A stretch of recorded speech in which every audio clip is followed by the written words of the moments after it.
사도신경 하심으로 새벽기도 하나님 앞에 드리도록 하겠습니다. 나는 전능하신 아버지 하나님, 천지의 창조주를 믿습니다. 나는 그의 유일하신 아들 우리 주 예수 그리스도를 믿습니다. 그는 성령으로 잉태되어 동정녀 마리아에게서 나시고 본디오 빌라도에게 고난을 받아 십자가에 못 박혀 죽으시고 장사된 지 사흘 만에 죽은 자 가운데서 다시 살아나셨으며 하늘에 오르시어 전능하신 아버지 하나님 우편에 앉아 계시다가 거기로부터 살아있는 자와 죽은 자를 심판하러 오십니다. 나는 성령을 믿으며 거룩한 공교회와 성도의 교제와 죄를 용서받는 것과 몸의 부활과 영생을 믿습니다. 아멘. 393장.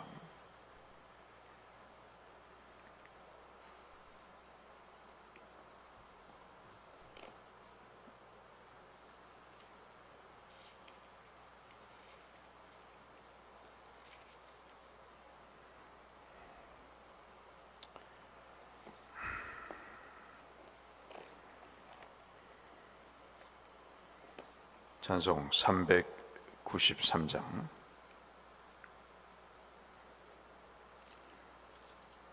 함께 찬송하겠습니다. 오 신실하신 주 내 아버지여, 늘 함께 계시니 두려움 없네. 그 사랑 편찮고 날 지키시며 어제나 오늘이 한결같네. 오 신실하신 주, 오 신실하신 주, 날마다 자비를 베푸시며 일용할 모든 것 내려주시니 오 신실하신 주 나의 구주. 봄철과 또 여름, 가을과 겨울, 해와 달 별들도 다 주의 것. 만물이 주 영광 드러내도다. 신실한 주 사랑 나타내네. 오 신실하신 주, 오 신실하신 주, 날마다 자비를 베푸시며 일용할 모든 것 내려주시니 오 신실하신 주 나의 구주. 내 죄를 사하여 안위하시고 주 친히 오셔서 인도하네. 오늘의 힘되고 내일의 소망, 주만이 만복을 내리시네. 오 신실하신 주, 오 신실하신 주, 날마다 자비를 베푸시며 일용할 모든 것 내려주시니 오 신실하신 주 나의 구주.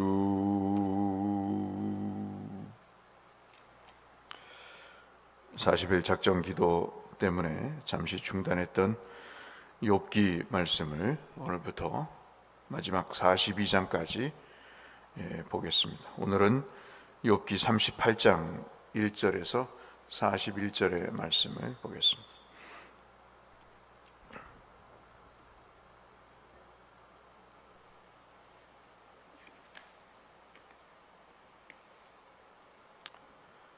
욥기 38장 구약성경 799쪽 주변에 있는 말씀 한 절씩 교독하겠습니다. 그때 여호와께서 폭풍우 가운데에서 욥에게 말씀하여 이르시되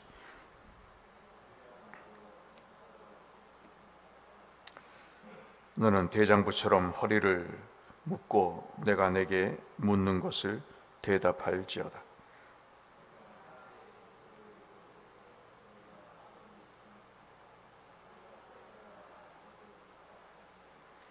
누가 그것의 도량법을 정하였는지 누가 그 줄을 그것의 위에 띄었는지 내가 아느냐.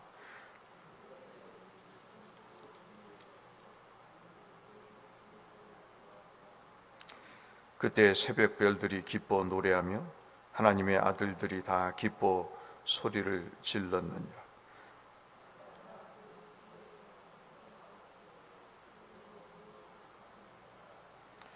그때 내가 구름으로 그 옷을 만들고 흑암으로 그 강보를 만들고 이르기를 내가 여기까지 오고 더 넘어가지 못하리니 내 높은 파도가 여기서 그칠지니라 하였노라.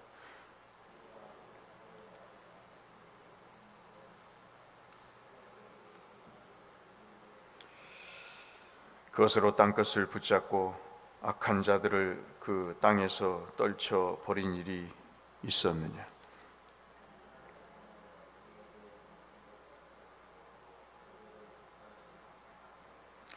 악인에게는 그 빛이 차단되고 그들의 높이 든 팔이 꺾이느니라.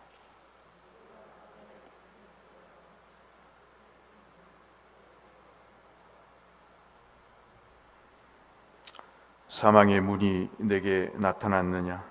사망의 그늘진 문을 내가 보았느냐.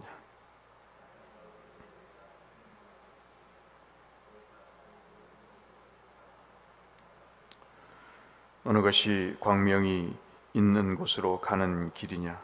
어느 것이 흑암이 있는 곳으로 가는 길이냐.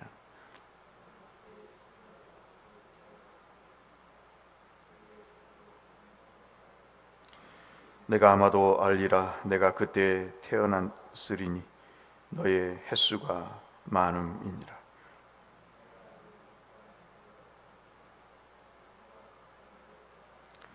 내가 환난 때의 교전과 전쟁의 날을 위하여 이것을 남겨두었노라.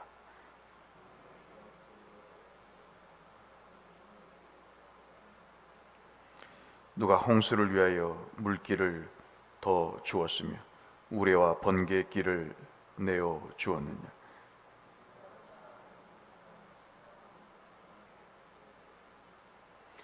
황무하고 황폐한 토지를 흡족하게 하여 연한 물이 돋아나게 하였느니라.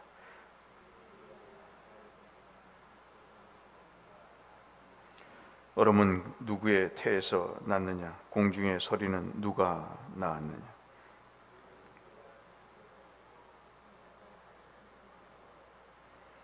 내가 묘성을 메어 묶을 수 있으며 삼성의 띠를 풀 수 있겠느냐.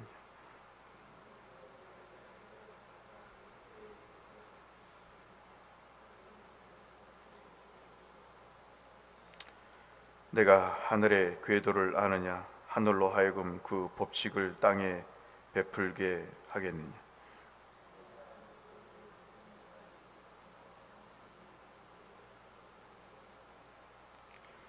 내가 번개를 보내어 가게 하되 번개가 내게 우리가 여기 있나이다 하게 하겠느냐?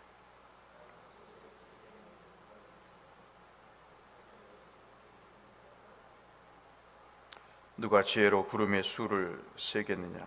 누가 하늘의 물주머니를 기울이겠느냐?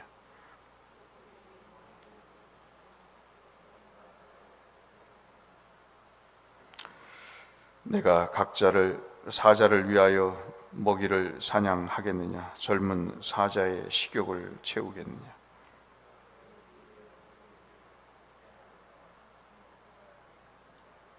함께 하겠습니다. 까마귀 새끼가 하나님을 향하여 부르짖으며 먹을 것이 없어서 허우적거릴 때 그것을 위하여 먹이를 마련하는 이가 누구냐? 아멘. 기억이 다 날 수 있겠습니다마는 하나님께서 이제 욥에게 등장하는 내용이 1절부터 3절에 나타납니다. 물론 38장 전체 읽어본 대로 내용이 그렇습니다마는 하나님께서 이제 직접 등장을 하시는 장면이 오늘 38장의 내용입니다. 하나님께서 천지를 창조하신 이후에 이렇게 한 개인에게 그것도 단순한 어떤 메시지를 증거하기 위해서 나타나는 것이 아니고 온 우주 만물의 운행과 그 원리와 그 뜻을 전하기 위해서 한 개인에게 개인 레슨을 한 경우는 거의 없는 면이라고 볼 수 있겠습니다.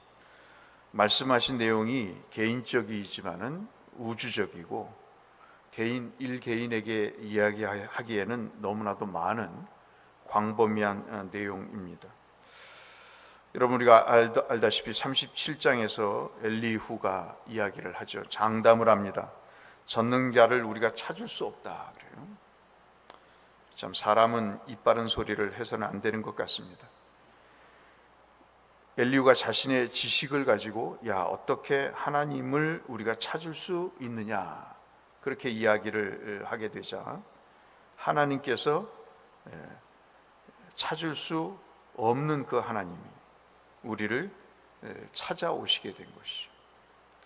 하나님은 우리가 찾아갈 수가 없습니다. 그러나 하나님은 우리에게 찾아오시는 것이죠.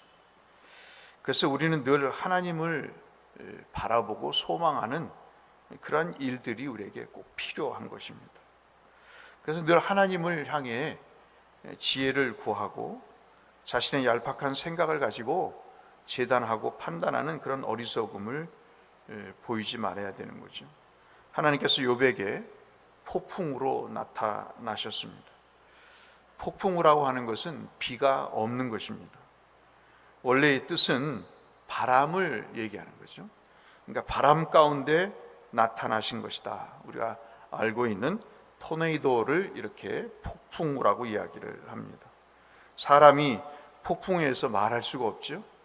그런데 오늘 말씀을 보면 말하기는커녕 설 수도 없는 그런 상황에서 바람의 힘에 의해서 하늘로 날아가 버릴 그런 상황에서 하나님께서 폭풍우 가운데 말씀하셨다는 것은 인간과 다르신 하나님을 얘기하는 것입니다.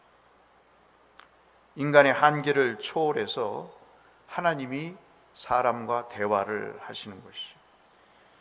주께서 2절로 3절에 말씀을 하십니다. 욥은 지금까지 세 친구들과 엘리후에게 자신의 답답함을 호소를 했습니다. 그런데 욥의 말 역시 하나님께서 판단하시기에 무지한 말이었다. 그렇게 얘기를 합니다. 저는 참 똑똑한 사람들을 여러 번 봤습니다. 지금도 그런 사람들과 교제를 하고 있습니다만은 그 좋은 학설이나 그런 이론들이 몇 년이 지나지 않아서 사장이 되는 것을 봅니다. 어떤 경우는 억지를 부리는 듯한 느낌을 받을 정도로 그렇게 사람의 말은 무지한 것이죠. 얼마나 욥이 답답함을 호소했겠습니까? 하나님 되심과 하나님의 지혜를 바르게 인식했다고 욥 자신도, 그리고 엘리후를 포함한 세 친구 4명의 인간 모두 할 것 없이 서로를 힐난하며 서로에게 무식하다고 얘기하며 서로에게 하나님에 대해서 모른다고, 정의를 모른다고 떠드는 그러한 일을 시작했습니다. 그때 주께서 다 들으신 이후에 말씀을 하십니다. 2절 3절에 특별히 여러분 보시는 내용이 바로 이 대장부의 이야기를 하시는 것입니다. 그 대장부의 이야기를 하시면서 2절 3절에 허리를 묶고 내게 묻는 것을 대답할지어다. 대장부라고 하는 것은 사내로서 말을 똑바로 듣고 행동하라는 그런 얘기죠. 허리를 묶는다는 것은 굳은 결심을 하고 들으라, 그런 말입니다. 통짜로 짜진 옷, 원피스 같은 옷이라고 말씀드렸죠. 그렇기 때문에 활동을 할 때는 허리띠를 묶고 정말 어떤 전쟁터나 일을 할 때 굳은 마음을 갖고 일을 하듯, 우리도 군대에서 어떤 군화끈을 아주 메고 또 직장에서 작업화를 신고 헬멧을 쓰고 굳은 마음으로 일을 하듯 그렇게 굳은 결심을 갖고 말을 들으라, 그렇게 얘기합니다. 그러면서 이 4절부터 18절 말씀까지 우주를 창조하신, 그리고 바다를 주관하신 하나님에 대해서 이야기를 합니다. 땅에 기초를 놓을 때 네가 어디 있었느냐. 4절 마지막 부분에는 내가 깨달아 알거든 말해보라, 그렇게 얘기합니다. 참 그렇더라고요. 존경과 사랑에 참으로 그 풍성한 사람 앞에서는 할 말이 잊어지듯이 누가 하나님 앞에 이 이야기에 답을 할 수 있겠습니까? 내가 그처럼 많이 알면 대답을 해보라 하는 이야기를 지금 하고 계시는 것이죠. 욥은 대답할 수가 없었을 것이고, 이 질문에 대해서 욥뿐만 아니라 대답할 수 있는 사람이 아무도 없었던 것입니다. 하나님의 질문이 5절로 7절에 이어집니다. 온 우주가 어떻게 만들어졌는지 인간이 알 수 없다고 얘기하면서 이것은 하나님의 온전한 영역이라고 얘기합니다. 하나님이 우주를 창조하시고 새벽별, 그것이 금성이죠, 오리온 성윤, 이런 것을 의미하는 것입니다. 새벽별이라는 것은 처음 만들어진 별들을 의미하게 되죠. 그 별들이 서로 노래를 불렀다는 것은 조화를 이루었다는 그런 내용이 되겠습니다. 천사들이, 하늘의 아들들, 이것을 보고 정말 그 신묘막측한 창조에 대해서 놀라워할 정도입니다. 8절로 11절 말씀에 보면 바다를 창조하신 분도 하나님이라고 얘기합니다. 바닷물의 경계를 정하신 것도 하나님이라고 이야기하죠. 그 말씀을 그렇게 하셨다는 겁니다. 여기까지 치고 올라오지 말고 여기까지 경계가 되라고 말씀하신다는 거죠. 그러니까 이러한 일들을 인간이 도와드렸거나 인간의 수고가 들어있는 것은 아무것도 없는 것입니다.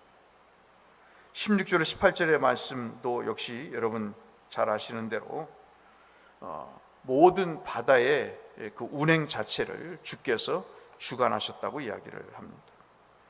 다시 하늘로 되돌아가서 19절부터 39절 말씀까지는 22절에 눈과 우박, 24절에 광명과 동풍, 25절에 홍수와 우레, 번개, 26절에 비, 29절에 얼음과 서리, 31절에 묘성과 삼성, 아까 말씀드린 32절에 별자리와 북두성, 34절과 38절에 구름과 번개와 그 다음에 여러분 아시는 흙덩이, 이런 모든 것이 하나님의 주권과 다스림에 의해서 운행되는 것을 하나님의 손에 의해서 작용되고 있음을 네가 아느냐라고 물어보십니다. 이런 말씀을 왜 하고 계시는가 말이에요. 주님 알기 위해서, 주님이 아시는 것을 자랑하기 위해서인가? 욥이 알아듣겠습니까? 모르겠죠.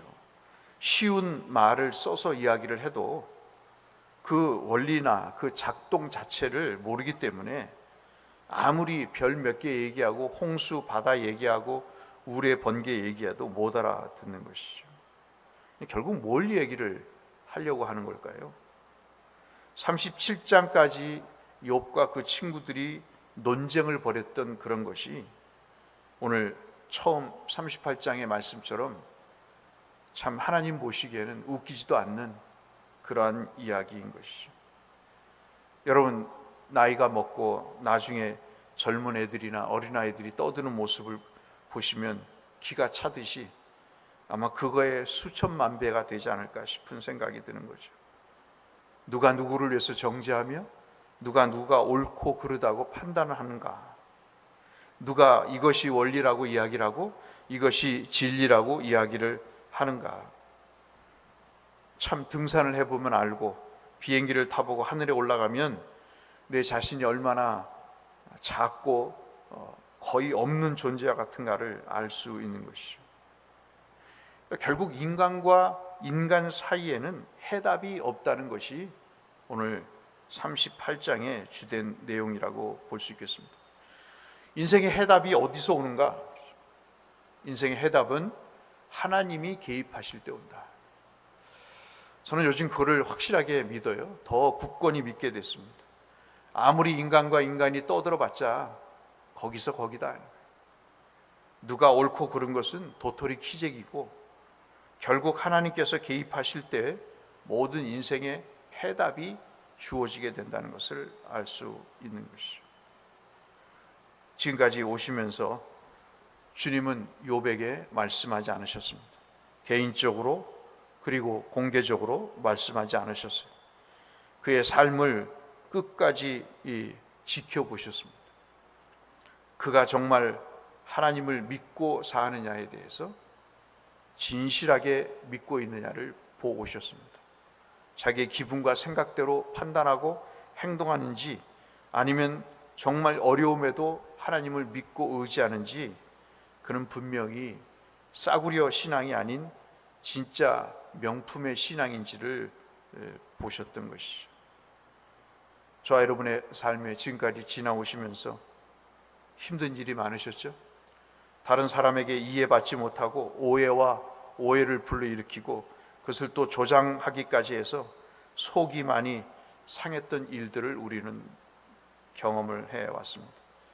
그럼에도 불구하고 하나님께서 우리에게 살아계신 것을 알겠는데 내 삶에 아무런 관심을 갖지 않은 것처럼 여겨져서 더 속상한 때가 있지 않았습니까? 근데 가만히 귀를 기울여 보면 성령께서 말씀하시는 성경을 통해 예배 시간을 통해 설교자를 통해 그리고 주변 사람들이나 환경을 통해 주께서 우리에게 각자에게 아주 또렷하게 지금 욥처럼 개인 레슨을 하시는 일들이 분명히 있었던 것이죠.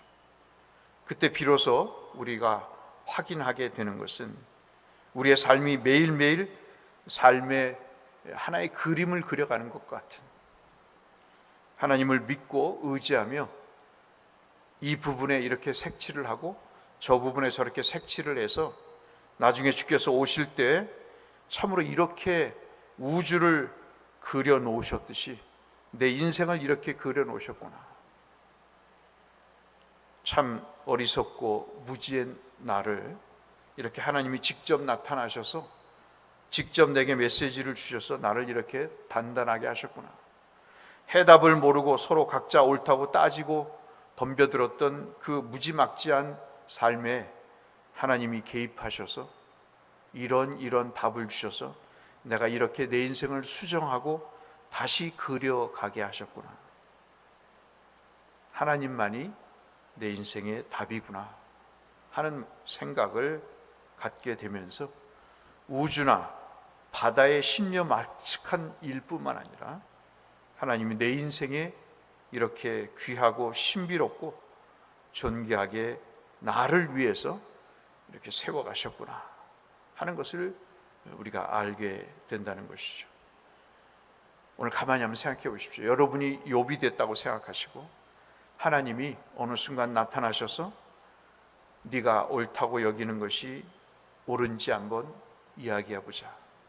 내가 너를 위해서 이 모든 우주와 바다를 운행하고 내가 너를 위해서 일하고 있는 이 일들에 대해서 너가 깨달음과 이해가 있느냐고 하나님이 우리에게 물어오시고 답을 주시는 그 순간을 우리가 고대하며 살 때 빈수레가 요란하다는 그런 일은 없게 될 것입니다. 얼마나 경박하고 얼마나 얇고 얼마나 그 주추가 세워지지 않는 기준과 이념과 생각과 그 철학이 없는 상황에서 빚어지는 일들, 그로 인해서 자신의 인생과 남의 인생을 짓밟아도 아무런 부끄러움이 없는 그런 삶을 사는 이 세상에서 하나님이 욥 한 사람에게 나타나셔서 이 특별한 레슨을 주신 것처럼 주님 내게 나타나셔서 인생에 풀리지 않은 문제를 하나님 해결해 달라고 이 아침 기도할 때 우리가 이 욥의 38장의 말씀을 제대로 이해하는 그런 내용이 될 것이라 보겠습니다. 여러분 모두에게 하나님이 특별히 나타나셔서 주의 음성과 주의 메시지를 들려주시는 은혜가 있기를 주의 이름으로 축원합니다. 거룩하신 아버지 하나님, 욥의 삶의 한 정점에서 주께서 나타나셔서 당신의 의지와 뜻을 말씀해 주심으로 그 고난 속에서도 주님이 욥의 특별한 애정과 사랑을 갖고 계심을 그가 깨닫게 하시고 그가 알지 못했던 하나님을 공개해 주심으로 그가 또 다른 세계에서 하나님을 깨닫는 믿음의 사람으로 한 단계 성장하는 역사를 이루게 하셨던 것처럼 오늘 우리에게도 그런 은혜를 베풀어 주시기를 아버지 앞에 간절히 빌고 소원하오며 예수님 이름으로 기도 올리옵나이다. 아멘. 하늘에 계신 우리 아버지, 아버지의 이름을 거룩하게 하시며 아버지의 나라가 오게 하시며 아버지의 뜻이 하늘에서와 같이 땅에서도 이루어지게 하소서. 오늘 우리에게 일용할 양식을 주시고 우리가 우리에게 잘못한 사람을 용서하여 준 것 같이 우리 죄를 용서하여 주시고 우리를 시험에 빠지지 않게 하시고 악에서 구하소서. 나라와 권능과 영광이 영원히 아버지의 것입니다. 아멘. 함께 기도하며 주 앞에 나가겠습니다. 거룩하신 아버지 하나님 감사합니다. 오늘도 생명을 주시고 은혜를 베푸시니 아버지 감사합니다. 욥에게 나타나셔서 인생의 해답을 주시고 그의 지식과 이해와 시선과 하나님 신념과 믿음과 철학을 완전히 바꿔놓으시는 개인 수업의 말씀을 듣게 됐습니다. 욥뿐만 아니라 주님은 오늘 우리에게도 시시각각으로 나타나셔서 깨닫게 하시고 돌이키게 하시고 하나님에게로 돌아가도록 촉구하시는 음성을 듣지만 주님 그 음성을 외면하기도 하고 또는 부인하기도 하고 또는 못 들은 것처럼 하나님 아버지 자신을 속이는 일도 있음을 고백합니다. 저를 불쌍히 여기시고 하나님에 대한 감각과 하나님에 대한 청취력과 시력을 키워주셔서 하나님 아버지 온전한 주의 뜻을 전하기에 부족함이 없도록 새롭게 하여 주옵소서.